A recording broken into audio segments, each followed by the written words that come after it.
여러분 안녕하세요. 2단의 끄떡없는 요한계시록 시간입니다. 오늘은 벌써 14강째입니다. 저 삼각형이 왜 하늘색인지 여러분 이전에 제가 말씀드렸던 기억이 납니다. 지금 요한계시록 전체를 우리가 나눠서 보고 있는데 지금 요한이 하늘에서 겪었던 계시의 내용, 하늘에서 겪었던 내용을 다루는 것이 저 하늘색 삼각형으로 표시가 되어 있는 것이죠. 그리고 오늘은 저 하늘색 삼각형의 마지막 시간입니다. 그리고 다음 주부터는 노란색 세모를 마지막으로 확인하게 되면 요한계시록 전체를 다 다루게 되는 것이 됩니다. 오늘 우리가 다룰 내용은 요한계시록 11장 내용이고요. 제목은 이렇게 붙여봤습니다. 성전 측량과 두 증인 이야기라고 이제 제목을 붙여봤습니다. 오늘 내용을 쭉 보시면 왜 제목을 저렇게 붙였는지 이제 시원하게 확연하게 이해하실 수 있을 것입니다.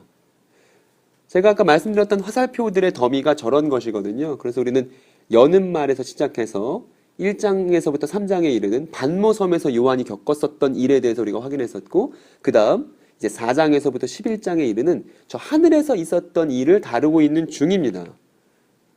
그리고 오늘 해당하는 부분은 바로 이 부분입니다. 그래서 오늘 요한이 하늘에서 겪었던 일이 이제 다 마무리가 될 것이거든요. 그 세부 내용을 그러면 살펴보도록 하겠습니다. 이 지점입니다. 그러니까 7 나팔 부는 천사들이 나왔었는데 6번째 나팔 분 천사와 7번째 나팔 부는 천사 사이에 두 개의 이야기가 끼어 있었죠. 그래서 이제 삽입된 두 개의 이야기, 6번째 천사와 7번째 천사 사이에 끼어 들어있는 두 개의 이야기가 있는데 그 중에 하나가 10장에 있는 책의 봉인이 된 요한 이야기와 그 다음 오늘 우리가 살펴볼 11장 이야기는 성전 측량과 두 증인 이야기입니다. 그러면 이제 11장 내용을 한번 보겠습니다. 거기 보면 이렇게 시작됩니다. 제가 신천지인들에게 좀 편하도록 개역 한글 성경을 갖고 왔거든요. 제가 한번 읽어보겠습니다. 또 내게 지팡이 같은 갈대를 주며 말하길. 지금 이런 상황은 지금 우리가 10장에서 봤었던 힘센 천사가 요한에게 지금 지팡이 같은 갈대를 주며 말했다는 것입니다. 뭐라 말했냐면 일어나서 하나님의 성전과 제단과 그 안에서 경배하는 자들을 청량하되 성전 밖 마당은 청량하지 말고 그냥 두라. 이것을 이방인에게 주었은즉 저희가 거룩한 성을 42달 동안 짓밟으리라. 내가 나의 두 증인에게 권세를 주리니 저희가 굵은 베옷을 입고 1260일을 예언하리라 라고 시작됩니다. 스가랴서 2장 1절부터 5절을 우리가 확인해 볼 필요가 있습니다. 제가 구약 성경을 인용할 때는 대부분 세번역 성경을 인용합니다. 왜냐하면 성경을 볼 때 문맥이 되게 중요한데 문맥을 파악하기 위해서 우리가 갖고 있는 개역 한글이나 개역 개정보다는 세번역 성경이나 공동번역 성경을 보시는 것이 훨씬 더 좋습니다. 훨씬 더 용이합니다. 그래서 문맥을 파악하실 수 있게 이제 구약 성경을 세번역으로 인용했는데 한번 거기 내용을 보면 이런 내용이 있어요. 내가 고개를 들어보니 측량줄을 가진 사람이 하나 나타났다라고 되어 있습니다. 그러니까 지팡이 같은 그 갈대도 뭔가를 잴 때, 측량할 때 사용하는 도구고 여기 나와 있는 측량줄도 뭐 써 있는 대로 측량줄인 것이죠. 근데 뭘 재냐 하면 예루살렘 성읍을 재는 거예요. 그래서 그 너비와 길이가 얼마나 되는지 알려고 간다라고 스가랴가 지금 환상을 보고 있는 것입니다. 근데 거기 보니까 예루살렘 안에 사람과 짐승이 많아져서 예루살렘 성벽이 두를 수 없을 만큼 커질 것이다. 예루살렘이 엄청나게 확장된다는 얘기인 것이죠. 근데 바깥으로는 내가, 여기서 내가는 하나님이에요. 그러니까 그 예루살렘 성읍 바깥으로는 하나님이 예루살렘 둘레를 불로 감싸 보호하는 불성벽이 되고, 즉 하나님이 불성벽이 되고 안으로는 내가 또 그 안에 살면서 나의 영광을 드러내겠다. 나 주의 말이다. 라고 이제 스가랴서에 예언도 있죠. 이 예언을 사도 요한도 알고 있고 이 내용을 가져온 것이 우리가 지금 읽었었던 처음 또 내게 지팡이 같은 갈대를 주며 말하기를 해당하는 내용입니다. 그러니까 우리도 이제 뒤에 내용을 예상해 볼 수 있죠. 요한도 예루살렘을 측량하겠구나. 스가랴의 예언대로 요한도 움직여주겠구나. 하나님의 성전을 측량하겠구나라는 예상을 할 수 있는 것입니다.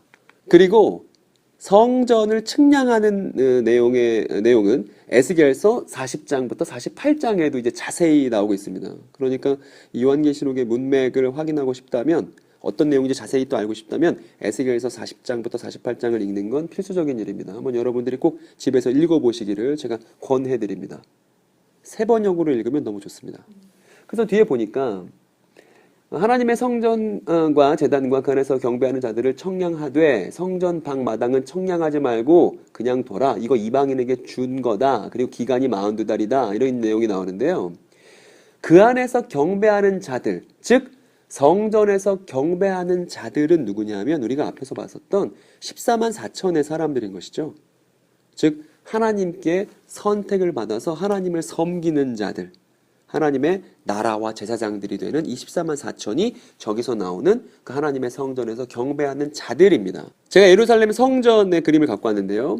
성전은 이 전체가 성전입니다. 그러니까 저기 가운데 있는 건물만 성전이 아니라 전체가 성전입니다. 그리고 이 부분이 성전 밖 마당에 해당하는 부분인데 이 성전 밖 마당을 청량하지 말고 이방인에게 주었은즉 42달 동안 짓밟게 될 것이다 라고 내용이 뒤에 이어졌죠. 42개월간 이방인에 의해 짓밟힘 되었습니다. 그리고 이때 두 증인이 예언을 할 건데 두 증인이 1260일 예언한다고 했잖아요. 42달에 이제 한 달에 30일이라고 계산해서 30을 곱하면 뭐가 나오냐면 1260이 나옵니다. 그러니까 이 두 증인이 베옷을 입고 예언하는 기간은 이방인에게 짓밟히는 42달과 같은 기간인 것이죠. 그러니까 어떤 일이 벌어지는지 알겠죠. 성전의 바깥마당은 이방인에 의해서 짓밟혀지고 있고 그 기간은 곧 두 증인이 예언을 해야만 하는 기간인 것입니다. 요한계시록에서요. 근데 우리는 이 성전, 신약 성경에서 성전이라고 말할 때 이 성전이 실제 건물을 의미하는 게 아니라는 걸 우리는 잘 알고 있습니다. 이 요한계시록에서의 성전은 고린도전서 3장 16절이 잘 보여주듯이 너희는 너희가 하나님의 성전인 것과 하나님의 성령이 너희 안에 계시는 것을 알지 못하느냐라고 기록되어 있거든요. 여기서 너희는 고린도 교회 사람들을 의미하는 것입니다. 그러니까 신약 성경에서 교회는 예수를 믿는 사람들이고 이 사람들이 곧 성전인 것이죠. 그리고 이 성전이기 때문에 이 사람들 안에 성령께서 거하는 것이죠. 그러면 저렇게 성전 밖 마당이 짓밟히고 있는 이방인에 의해 짓밟히고 있는 저 상황을 우리가 어떻게 이해해야 하는가가 중요한 질문으로 남습니다. 그런데 우린 이미 요한계시록 앞부분을 살펴보면서 확인했었죠. 당시 요한계시록에 등장하는 7교회, 실제 7교회는 이방 문화에 둘러싸여 살고 있었습니다. 당시 로마에 의해서 극심한 우상 숭배들이 벌어지고 있었고 그 극심한 우상 숭배가 벌어지는 한복판에 다 교회들이 있었거든요. 예수 믿는 사람들이 있었거든요. 그래서 사도 요한이 그 7교회에게 요구했던 것은 교회다워야 한다는 내용이었습니다. 그러니까 이교 문화를 받아들이지 말고 그 잘못된 우상 숭배를 담지 말고 교회답게 예수 그리스도의 뜻을 지켜서 행하기를 저 7교회에게 요구했었죠. 그런데 유감스럽게도 저 이방 문화에 의해서 또 이교도에 의해서 지금 교회가 되게 어려운 상황에 직면했다는 것들을 또 5교회 정도를 통해서 우리가 확인했었습니다. 그러니까 이교 문화에 둘러싸인 7교회의 어려운 상황을 지금 저 성전 밖 마당이 짓밟히고 있는 그 성전의 모습이 보여주고 있는 것입니다. 그러니까 교회 공동체가 이방인들에 의해 공격당하고 있는 그림인 것입니다. 근데 이제 요한계시록 이렇게 되어 있는 거죠. 그렇게 공격당하도록 내버려 두라. 그러니까 교회 공동체는 공격을 당하고 있고 이 공격을 당하고 있는 기간이 어떤 기간이냐면 두 증인이 나타나서 예언을 해야만 하는 그런 기간이라는 것입니다. 그 뒤 내용을 보면 이제 두 증인에 대해서 두 증인이 어떤 존재들인지에 대해서 이제 잘 얘기하거든요. 그런데 이제 사이비 이단들 중에 여러 곳이 저 두 증인이 곧 우리 교주라고, 뭐 신천지도 예외가 아닙니다. 이 두 증인이 우리 교주다. 내지는 교주와 함께 했었던 다른 누군가다라는 주장을 하거든요. 근데 그렇게 볼 수 없다는 사실을 지금부터 확인시켜 드리겠습니다. 그 이어지는 내용은 이는 이 땅에 주 앞에 섰는 두 감람나무와 두 촛대니라고 합니다. 그러니까 두 증인이 곧 두 감람나무고 두 촛대다라고 말하는 겁니다. 그런데 만일 누구든지 두 증인을 해하고자 한즉 그 두 증인의 입에서 불이 나와서 그 원수를 소멸할지니 누구든지 해하려 하면 반드시 이와 같이 죽임을 당하리라. 저희가 권세를 가지고 하늘을 닫아 그 예언하는 날 동안 비가 오지 못하게 하고 또 권세를 가지고 물을 변하여 피 되게 하고 아무 때든지 원하는 대로 여러 가지 재앙으로 땅을 치리로다라는 내용이 뒤에 이어집니다. 이 내용은요. 자, 두 증인을 그림으로 만들어 봤는데 저렇게 베옷을 입었고 증언하는 사람들이죠. 베옷을 입었다는 건 회개를 촉구할 때 입는 게 베옷인 겁니다. 그래서 회개해야 한다고 지금 이 사람들이 이야기하고 있는데 이 사람들이 곧 두 감람나무이기도 하고 그리고 이 두 사람들이 곧 두 촛대이기도 하다고 했잖아요. 그러니까 감람나무가 어떤 의미인지 또 촛대가 어떤 의미인지를 알게 되면 저 두 증인이 누구인지가 또 구체적으로 규명이 될 것입니다. 스가랴서 4장을 확인해 봐야 합니다. 그러니까 지금 제가 요한계시록을 해석하기 위해서 구약 성경을 다양하게 지금 인용하고 있음을 여러분 계속 확인하셨을 겁니다. 그러니까 구약 성경의 배경을 잘 이해하고 있다면 요한계시록의 내용은 어려운 내용이 아닙니다. 충분히 이해할 수 있는 내용이고 요한도 이해했기 때문에 그 뜻을 밝혔고 그걸 계시라고 부르는 거죠. 계시는 감춘 내용이 아니라 폭로된 내용을 계시라고 부르는 것이기 때문입니다. 구약 성경의 맥락이 이 폭로된 내용을 이해하는데 대단히 중요합니다. 거기 스가랴서 4장에 보니까 이렇게 얘기하네요. 그가 나에게 무엇을 보느냐고 묻기에 지금 스가랴의 환상 속에서 이런 일이 벌어졌습니다. 순금으로 만든 등잔대를 봅니다. 그런데 그 등잔대에 관련된 숫자가 7이죠. 그러니까 등잔대, 촛대가 지금 7에 관련돼서 지금 얘기가 나오고 있습니다.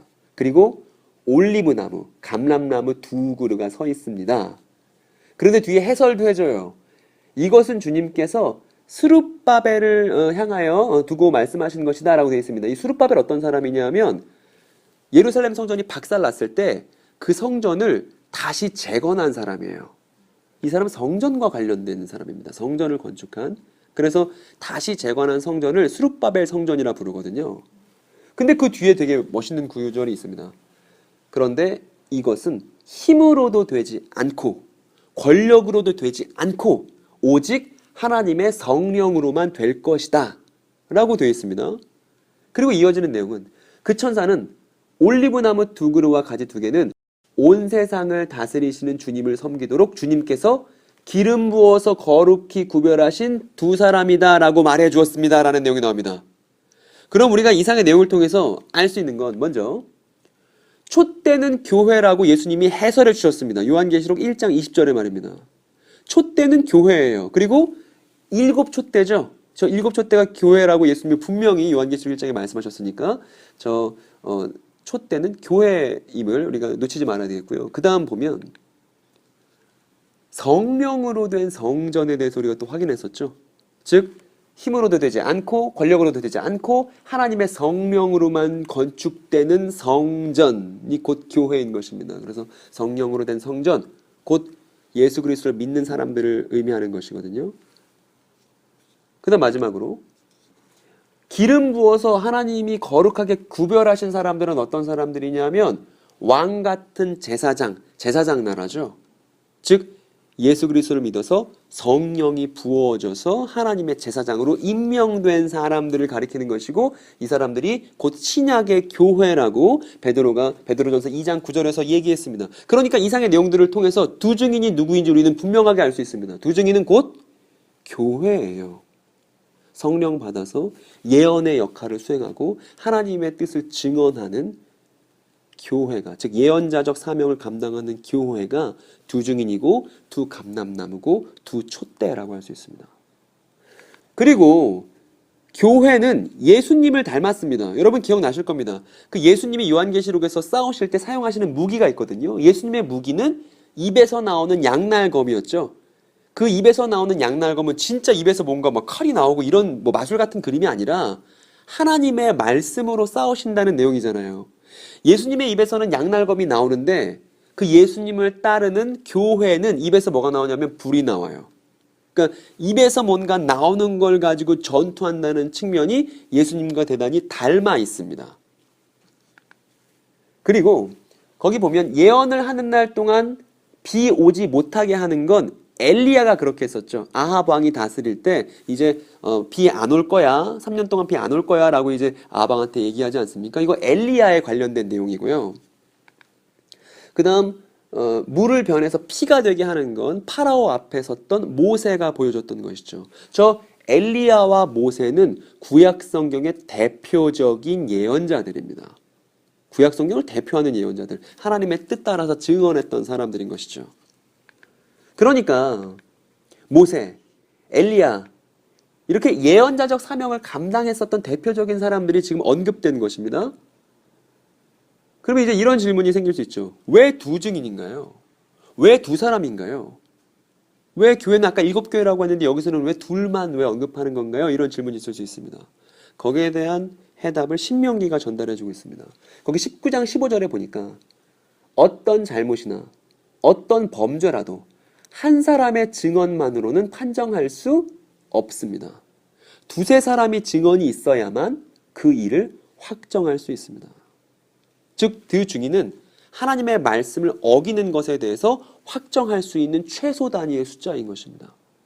그러니까 이방인들이 들어와서 하나님의 거룩한 공동체인 교회를, 하나님의 성전을 괴롭히고 핍박하고 있을 때 그 사람들에게 회개를 선언하며 올바른 메시지를 전달해야 하는 최소 인원이 두 사람이고, 이것은 곧 교회가 그런 증언의 역할, 그 사람들의 잘못을 확정하면서도 회개를 촉구하는 역할을 해야 되기 때문에 두 증인으로 표현이 되는 것이죠. 그 뒤에 내용 이렇습니다.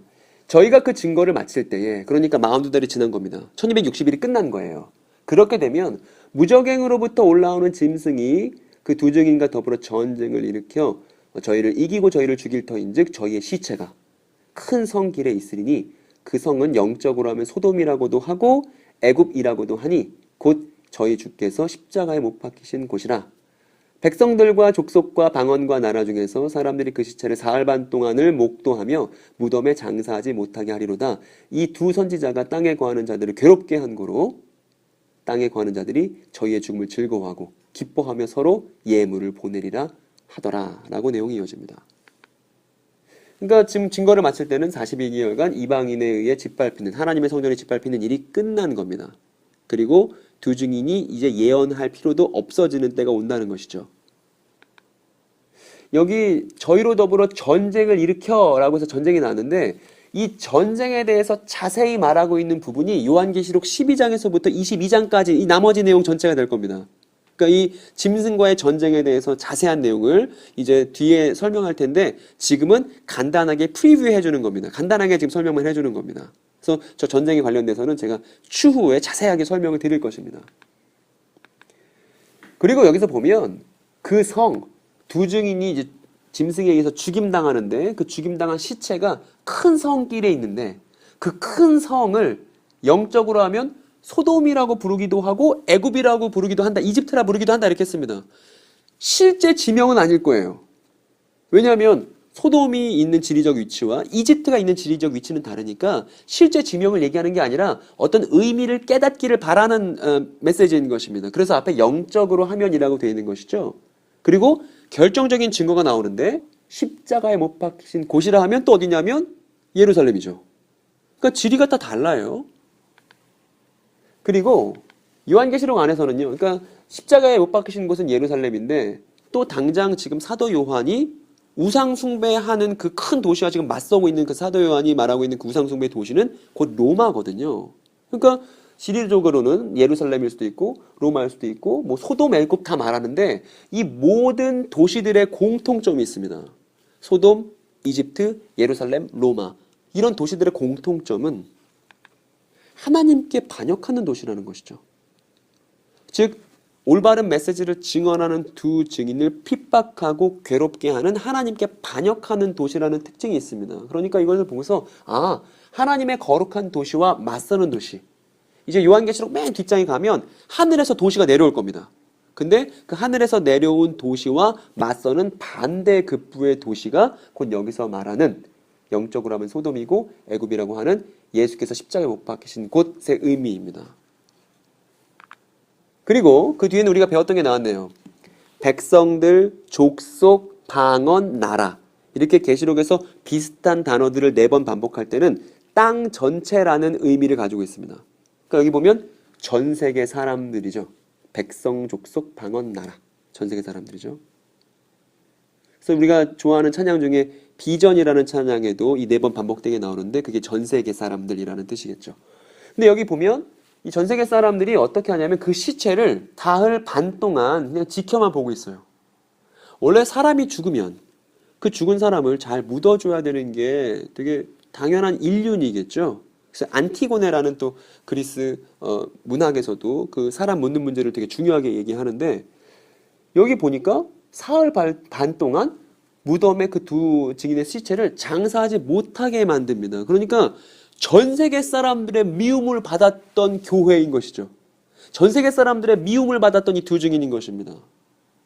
오히려 어떻게 하냐면 이 두 선지자가 땅에 거하는 자들을 괴롭게 했다고 써 있습니다. 여기서 땅에 거하는 자들은요, 그 요한계시록에서 죽임당했던 사람들이, 목베임 당해서 죽임당했던 사람들이 어떻게 얘기했냐면, 하나님, 이 사람들, 그 땅에 거하는 사람들을 언제 심판하실 겁니까? 빨리 심판해 주십시오라고 탄원했었던 그 사람들이 바로 저기 쓰여있는 땅에 거하는 자들이었습니다.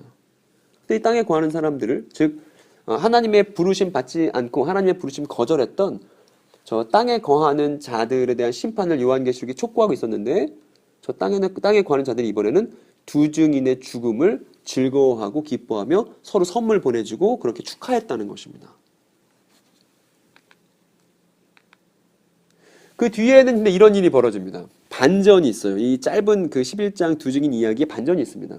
3일 반 후에 하나님께로부터 생기가 저희 속으로 들어가매 저희 발로 일어서니 구경하는 자들이 크게 두려워하더라.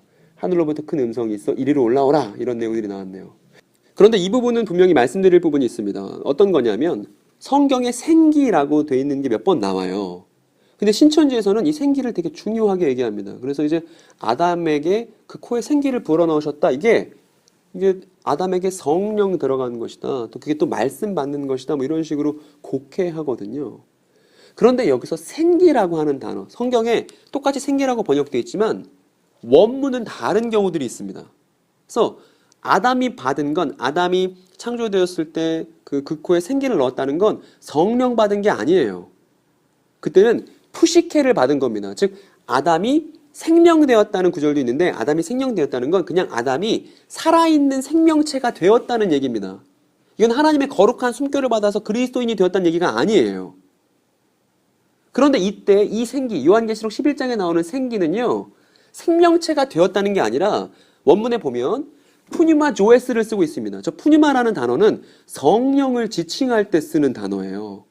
그러니까 저 증언을 하다가 죽임당해서 3일 반 동안 우상숭배적 도시에 널브러져 있었던 저 두 증인에게 하나님의 성령이 들어갔다는 얘기입니다.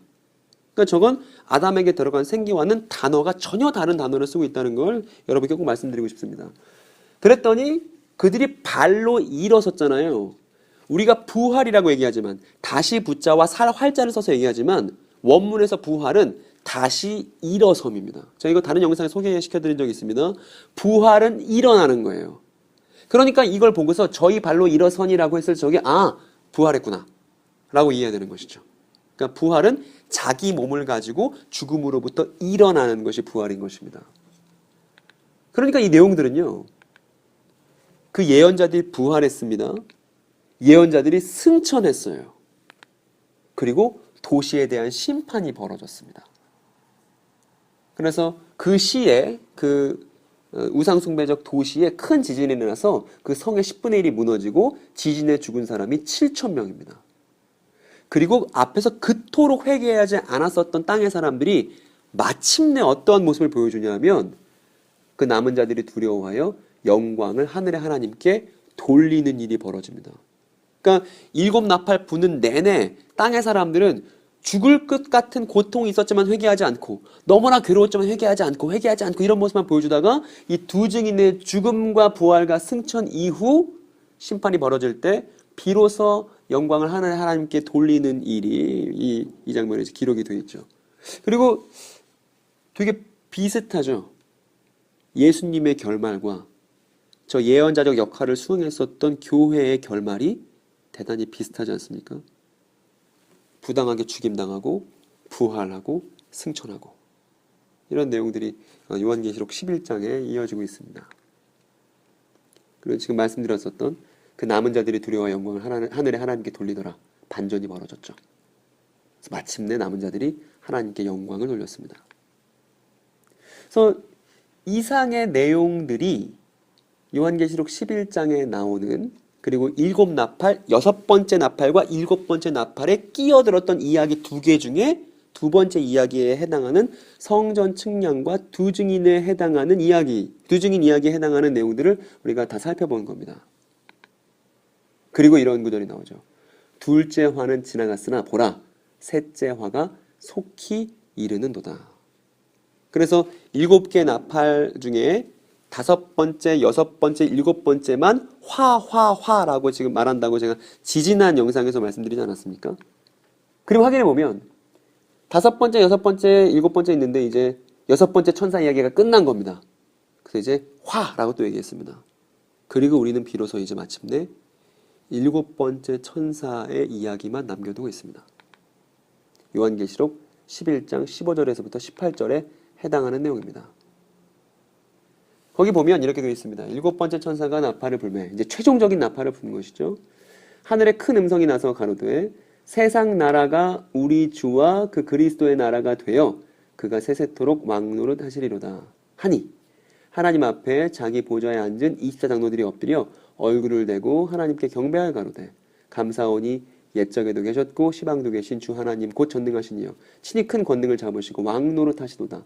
이방들이 분노함에 주의 진노가 임하여 죽은 자를 심판하시며 종 선지자들과 성도들과 또 물온대수하고 주의 이름을 경외하는 자들에게 상 주시며 또 땅을 망하게 하는 자들을 멸망시키실 때로소이다 하더라. 땅을 망하게 하는 자들을 망하게 하실 때가 되었다. 이렇게 해서 마무리가 됩니다. 여러분 그 하늘색 화살표 요한이 하늘에서 경험한 이야기의 처음 부분에서는 하늘에서 예배의 장면으로 시작했었습니다. 그리고 이 하늘 이야기의 맨 마지막 부분인 오늘 11장에서도 예배로 이제 마무리가 됩니다. 그 하나님만이 왕 되신 왕이시라는 하나님만이 참되신 왕노릇을 하시고 그분의 통치가 이루어진다는 그 내용으로 하나님을 찬양하는 내용이 하나님을 예배하는 내용이 7번째 나팔을 불 때 벌어집니다. 그래서 이렇게 정리할 수 있습니다. 왕노릇 하시는 분을 향한 계속되는 예배라고 7번째 나팔을 짧게 정리할 수 있을 것 같습니다. 아직 7번째 나팔이 불린 뒤 최종적인 화는 아직 오지 않았습니다. 그 화에 대해서는 이제 요한계시록 12장에서부터 22장이 자세하게 또 풀어줄 것입니다. 그때 가서 또 말씀드리도록 하겠습니다. 그래서 다시 보면 저 하늘색 내용을 다 본 것이고 예배로 시작해서 예배로 끝나는, 그래서 하나님을 향한 예배가 하늘에서 계속 진행되고 있다는 것까지 우리가 확인했고요. 이제는 땅에서 어떤 일이 벌어질 것인가를 남겨두고 있습니다. 네, 그래서 오늘 준비한 내용을 다 말씀드렸습니다. 분명히 질문이 있으실 거예요. 그래서 질문을 달아주시면 요한계시록 11장 내용에 대해서 좀 더 깊이 있는 논의를 또 서로 함께 나누어 봤으면 좋겠습니다. 그래서 질문이 있으시면 기탄 없이 댓글 남겨주시면 좋겠고요. 또 좋아요와 구독을 부탁드립니다. 그래서 이 요한계시록에 대한 해석이 탄탄해져서 이단들이 하고 있는 잘못된 해석들에 대해서 대처할 수 있는 그런 건강한 성도가 되는 것이 이 영상 제작의 목적입니다. 그래서 함께 요한계시록 내용을 잘 함께 이해하는 시간이 되었으면 두말할 나위 없을 것 같습니다. 그러면 다음 영상에서 요한계시록 12장부터 이제 22장에 해당하는 내용을 가지고 또 여러분들을 찾아뵙도록 하겠습니다. 지금까지 봐주셔서 감사합니다.